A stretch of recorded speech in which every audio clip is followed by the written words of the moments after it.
Hello family, welcome to my channel. If you're, giggle myself, okay. Hello family, welcome to my channel. If you're new here, my name is Angela, and here on this channel, I create beauty, fashion, and lifestyle content, and particularly for the woman over 40. But if you're under 40, you can get some of the gems on this video for sure, as I like to say sometimes. Now, we're all gonna grow older. You know, there's only one definite cure for not growing older, and we don't want to partake of any of that. So we want to grow old, but you know, I really want to grow old gracefully. I want to be my authentic self, but I truly want to grow old gracefully. Like Diane Carroll, like Elizabeth Taylor, like Angela Bassett, like Sophia Loren. They all had something in common. There was a presence about them. There were just an aura about them. And some of them are still living, like Angela Bassett is definitely still living. But there's just an aura about them, and they just have this grace about themselves, the way they carry themselves in their speech and just in their persona, who they are. And that's something I really want to emulate. I just think it's beautiful. You can just see the glow, or when I watched each one of these ladies, they just had that glow about themselves. They would just seem so happy in their skin. And that's something I want to do. So I've been doing some research. You know, I'm always looking at videos, I'm always reading, I'm watching, I'm doing a little bit of everything all the time. And I honestly partake of a lot of different types of videos as well. And I read a lot of everything. So I have put together 5 tips that I personally plan to follow for growing old gracefully. If you'd like to hear what those 5 tips are, then stay tuned now. Let's get started. Before I get started, this dress is old. It sold out so quick, it was ridiculous. I think it sold out, came back in stock, and sold out again. So I don't have a link for it. I will look on the website. I think it came in black as well, and last time I looked, the black wasn't sold out. If not, I'll find a link and put it in the description box. But check out my ear cuff that I got from Etsy. Isn't it cute? You know, I've been getting me some silver lately since I got my my silver lately. This is really cute. Just know if you order this ear cuff, you kind of have to play with it. It's hard, but it's not real hard, so you can bend it a little bit, because like this part was sticking straight out, so you kind of have to mold it to your ear. But I think this is really cute. And look at this new red lipstick. My husband said I was pretty. He said, "Oh, you look so pretty." But look at this. Look at this new red lipstick from Sephora. I was about to order some $40 lipstick from Givenchy that looks beautiful as well, but I'm just gonna try some different brands, but I'm loving this. I'm gonna go ahead and order another tube of this. I'll put a link to this in the description box as well. Now, my notes are right here in front of the camera, so if you see me looking down a little bit, that's why I'm looking down. Now, before I get started with my 5 tips, I just wanted to say I'm really not gonna be talking about the things that are just obvious that we need to do. So today's video is not about the things that I've talked about several times in other videos when it comes to aging gracefully and getting older, like exercise. Although it is very important and you need to exercise, you need to lift some weights so that you prevent the muscle atrophy, so that if you happen to fall, heaven forbid, that you have the strength in your arms and your legs to get up off the floor. You have strength in your legs to walk up steps without getting winded. Anyway, I digress, but we're not going to talk about exercising, nor are we going to talk about sleep. You know how well, and you know how important sleep is. And we're also not going to talk about nutrition. We've talked about that before as well. Now, I'm going to talk about some other things, and so my notes are here. So the first thing that will help you age with grace is making certain you do things that energize you, things that make you happy, things that fill your cup. And for a lot of us, and I'm gonna say us, definitely me, it is a hobby, whether that be crocheting. I love crocheting. I haven't done it in a long time, but I have some needle and thread somewhere. Gardening, I love gardening just as much, if not more, than I love shopping. I know that's shocking. I know it's shocking, but some people hate that sort of stuff. It can be sewing. People love to sew. I love to sew as well. I'm not good at it at all, but I still love it.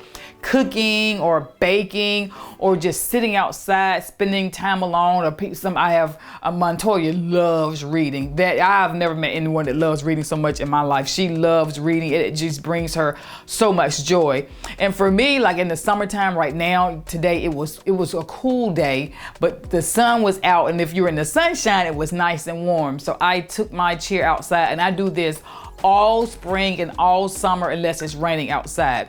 I take a chair outside because I'm inside. I'm here doing content a lot, and so I'm in the house a lot. I don't go out a whole lot, and that sun is just so energizing, invigorating. So I take my chair outside like I did today, and I sat outside. I did have my hat on. I had my little hat on. But I just let the sun just kind of just shine down on me, and it just felt amazing. I just felt so great being outside in nature. Then I took my shoes off and I just walked in the grass for like 10 minutes. I just walked around in the grass and let the grass get between my toes, and I just felt so relaxed, and it was just a wonderful experience. And I do that all spring and summer. It just makes me feel so great, and I'll do it at lunchtime. Sometimes I do it first thing in the morning in the summertime because it's nice and warm. Right now it's kind of cool in the morning, so I do it around lunchtime, but it just energizes me so much, and I can't wait to start gardening. And I think for all of us, when you do something, you got your hands into something, or you eat, whether it's reading or cooking, it's a great way to keep yourself young and help you age gracefully. So the next tip to help myself and you all age with grace is to make certain you don't get stuck in a particular era, like an era of fashion. Whether that be hair, like some people just, I see there are a lot of people here in Texas that wear mullets. I don't know what that is all about. And some of them are really young too. Like, you remember the 80s when everybody had the big hair? Remember Cyndi Lauper? She had the spiky hair. Everybody had spiky hair, had color in their hair. I remember in the 80s when I had the parachute pants and the, what was his name? What do you call those pants? I can't remember those pants, but it was in the MC Hammer pants, And I remember wearing leg warmers and the, oh my God, the low riser show. I don't even know how the low riser pants stayed up on me. I don't have hips and very little booty to be spoken of. I have no clue. But I mean, my jeans were so low, it was ridiculous. I mean, my stomach was flat. I had no stretch mark, honey. But some people really, really get stuck in a certain era, like a fashion era. You see, this is not funny. Every time I see a man with a pair of jeans on that are ironed straight, like on the side, I remember ironing those jeans and starching them. Every time I see a man with a pair of jeans on with that starch crease down the front, and I go, oh Lord, he is at least 55 years old. 55 years old, because I remember when that was in style, and some people just cannot get out of that style rut. And what you'll notice about the ladies that I spoke of, they always looked fresh. They weren't necessarily young, but they looked youthful. And their hair changed as they got older. Their style of dress changed as they got older. As their body changed, and their style changed as well. So try not to get stuck in a certain era, whether it be a fashion, whether it be a clothes, like with the makeup. Remember the big bold, blue eyeshadow that everybody used to wear, and the giant eyelashes. And we're not talking about the eyelashes that the girls like to wear now. We're not doing that. But the big, bold, blue eyeshadow that everyone used to wear, just can't get stuck in that. And so if you could evolve, as you evolve, your style should evolve, your hair should evolve, the way you wear your makeup should evolve. As we get older, again with the skin and the moisture loss in our skin, as we get older, you're gonna need to do your makeup differently. Like the young girls love to talk about baking. Whoa, child, do not do it. And there are some women, I am not blessed to be one of those ladies that are in their 50s that have no wrinkles under their eyes. I have plenty of wrinkles under my eyes. And if you bake, and if you don't know what baking is, it's when you put all your makeup on and they just put a whole layer of powder under their eyes. They just let it sit there. It soaks up all the moisture. It makes the under eye look so smooth and even, and it's really beautiful, really matte finish. But honey, Honey, if you have any wrinkles under your eyes whatsoever, that powder goes right in that wrinkle and it just makes it look like it's blown out. It just sticks out like a sore thumb. It sticks out like my God. It sticks out like a sore thumb and just makes your under eye look so dry because our skin is already losing that moisture. We need extra moisture, so we can't use all of the powders that the young ladies use. So as we get older, our makeup techniques should change as well. So again, try not to get stuck in a certain area when it comes to fashion and style, whether that be the 60s, 70s, 80s, or 90s. And again, our makeup technique needs to change just like our fashion needs to change over time. The next tip for growing old gracefully is to make certain that we make self-care a priority. Now, I'm not just talking about going to the spa. I'm not just talking about getting your hair done, even though all that is important, or getting your nails done. I'm talking about taking care of yourself. Make certain you're making your yearly doctor's appointments. Make certain you're getting your mammograms. All those things really help contribute to you being the healthiest version of yourself possible as you continue to age. On top of that, make certain you're taking care of your mental health. Listen, we have poured into everybody. We have poured into our children. We have poured into our parents. We've poured into our spouses. We've poured into our friends. We really need to pour into ourselves as well. Making certain that we say no when we don't want to do things. You know, at 50, how old am I? It's 2000, so I'm 52, I'm gonna be 53 this year. Yeah, I'm gonna be 53. At 53, I really don't want to be somewhere I don't want to be. I don't want to say, yes, I can't do it. I cannot go to a party I don't want to go to. I really don't. I think life is so precious. We only have so much time on this earth. I don't think I should be forced to go somewhere I don't want to go or do something I really truly don't want to do. I know we need to flex and bend sometimes, but just make sure you take care of yourself. If you don't want to do it in your heart, don't do it.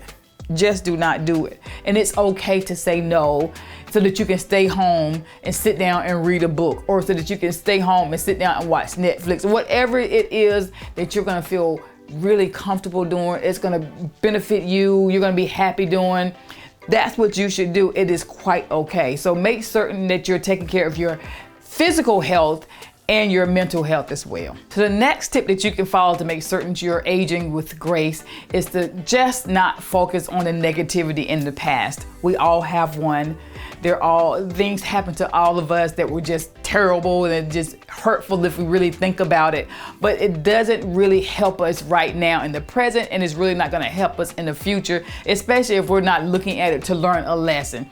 I know two women who are very bitter. You know, when you focus on the past, it really makes your heart bitter, and it makes it very difficult to be happy and see the goodness in everything and in every day. Just the goodness of, oh God, we got up today. Lord, thank you, I woke up today. Lord, the sun is shining today. Lord, it's raining, so the crops are gonna get rain and the flowers are gonna get rain. You know, people who focus on the past have a difficult time finding inspiration and being happy about their future. And they're always thinking about people who wronged them, and I didn't get an apology, and they're upset about it.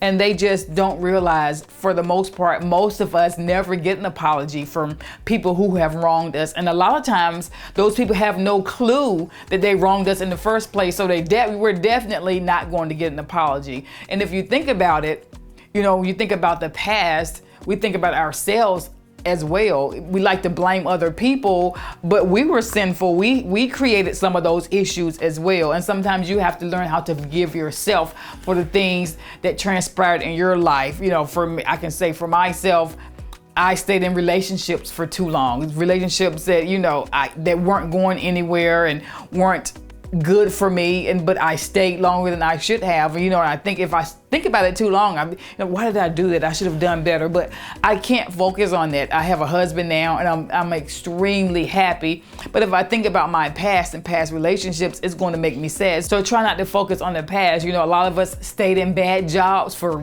way too long. Oh, did that, started a job. But I felt like I was stuck. I had bills to pay. I was a single mother. My child was in college. I really felt stuck, but I should have left that job a lot sooner. I just didn't know that I had more options. I didn't even look. I just was so stuck in that situation, or I felt like I was. But then when I got myself out, I was like, I should have left a long time ago. But I don't think about that. I don't think about that. That's in my past. It's not going to bring me joy to think about it. If it comes up, it kind of makes me a little sad, but I don't dwell on that because I'm happy right now. A lot of people get bitter because they feel like someone took advantage of them, or when they were vulnerable, or took advantage of their kindness. But you have to ask yourself, did they take advantage of me, or did I allow them to take advantage of me? Or better yet, just let it go. Let it go. Know that we're imperfect, that we just didn't know, or you just didn't know, and that it just happened. Life happens, and life happens to all of us. There are things that happen to all of us that we wish we could go back and change, but we cannot. So there's no point in dwelling on that. Just look forward to the future and do better. Okay, you can look back and say, I need to learn a lesson from this because I don't want this to happen again. So what lesson can I learn from this? And so I can use that to build a better future. How can I do better? How can I do better and not blame someone else for the things that happen? Or how can I make certain I don't allow those things to happen to me again? Put yourself in charge of making yourself happy. Give yourself the permission to grow and to learn, and forgive yourself. Learn to forgive yourself. We're imperfect. The Lord knows that we're imperfect. Forgive yourself. And if you can, forgive others. It'll make your life so much, much more pleasant. The next thing that you can do to help yourself age with grace is make certain you have gratitude moments. If you like to make a habit of doing it every single night, once you've taking your shower and you've gotten in bed, just take a few minutes to think about or write down things that you're grateful for, the blessings in your life. It's very, very difficult to think about and waddle into things that you don't have if you're consistently thinking about the things that you do have and the blessings that you have and the things that you're thankful for. Lord, I'm thankful for this. Lord, I'm thankful for my children. Lord, I was thankful for the sunshine today. Lord, I was blessed. I opened my purse and I found an extra 20 that I didn't know I had. It's very difficult to be sad and depressed in those kind of moments. If you just think about all the things that are a blessing in your life that God has provided you with, it's very difficult to think about the things I don't have.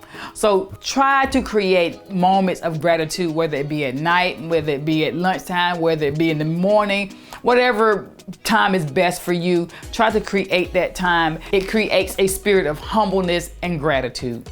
And I know I've already said 5 tips, but this is just a bonus. Now, this is for me, and this probably will be for a lot of you as well. If you can, spend time with young people. Listen, they're innocent in a lot of ways. They see the world completely differently than we do because they've not had that experience. They have a different perspective on what's going on in the world. They allow you to see the world through a child's eyes. They are just amazing. They bring so much life and energy to you when you're around them, and that energy is contagious. Like, I have 2 grandsons, and when I go to Gabe's basketball game, now he's on the baseball team. He made the high school baseball team, even though he's in the 6th grade. He's on the baseball team. And when I go to his games, I'm always screaming and shouting, and my daughter's there, she's coaching, and her little friends are there, so they're all talking to me. And when you just are surrounded by younger people, you have all that energy and life. And they make you want to be a better person, especially little kids. Like Micah is 6. You find yourself, I find myself with the youngest one, talking to him as if he was an adult. I don't baby talk him. I talk to him as if he's an adult, and I find myself making certain that I want to do the right thing, especially when he's around, because I have to lead by example. I just think children just bring so much energy and so much value to a person's life. My world would not be the same without my grandchildren. I have just always loved, I have lots of nieces. I've always loved being around children. And I just think their energy is contagious and they're inspiring. They really are. They inspire you to do different things. Like, they want to go outside, or they want to do these things that you'd be sitting in the house and you don't want to do, but they just inspire you to be a better person, and they teach you about patience, about kindness, about joy, and the things that come out of their mouths, sometimes it's just hilarious. And the way that they believe what they say when they say it is even more hilarious. And the questions that they ask, I love inquisitive children. They just are just the most amazing thing. I'm just so blessed to be able to be around young people and young children on a regular basis. Well, that's it, family. I really hope you enjoyed this video. Let me know if you have any personal tips for growing old gracefully. I really want to know, because I want to do everything I can to grow old with grace like my grandmother did, like Tenny Ruth did. She was amazing. She was fabulous. She definitely grew old with grace. Now, no matter where you are in the world, know that you are important. Know that you are meant to be, that you bring value to this world, and know that I greatly appreciate you. And I want you to have the most blessed day. Bye-bye.